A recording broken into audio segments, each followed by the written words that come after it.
Bust-A-Move 4, also known as Puzzle Bobble 4, was released on the original PlayStation back in 1998 and would eventually see release on the Sega Dreamcast in 2000.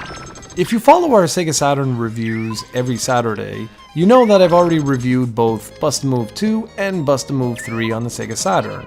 So while we take a little bit of a break from our PSP retro reviews, I figured it'd be fitting to review Bust-A-Move 4.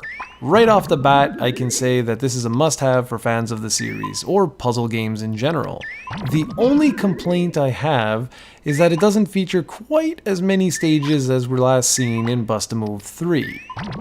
That said though, there are countless modes to keep you glued to your screen for months to come. The concept is the same as it's always been. With your bubble launcher, you throw different colored bubbles to the top of the playfield, trying to match 3 light-colored bubbles together. There are 640 stages spread across the arcade and puzzle modes.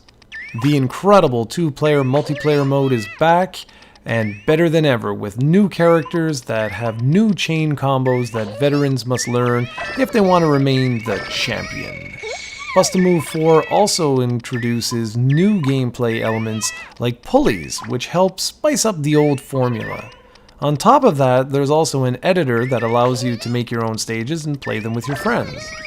This was one of my favorite puzzlers on the original PlayStation, and I recall being somewhat disappointed it wasn't released on the Saturn, but naturally that made sense since the Saturn in North America was dead and the Dreamcast was just about to get released.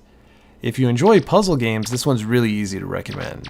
There's not much I can say that hasn't been said many times before with my previous reviews of the games in the series, except that this is the first time I'm reviewing a Bust-A-Move game on the original PlayStation, and this one really does hold up well.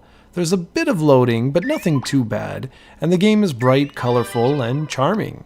The only downside is that the audio can be a little muted at times, particularly when you're in menus or transitioning between stages. I would have appreciated just a little bit more audio in the background during these moments because it can be a little bit dull. I also would have appreciated a couple more tracks to the soundtrack. After a while it sounds like there's just one song that's on infinite loop.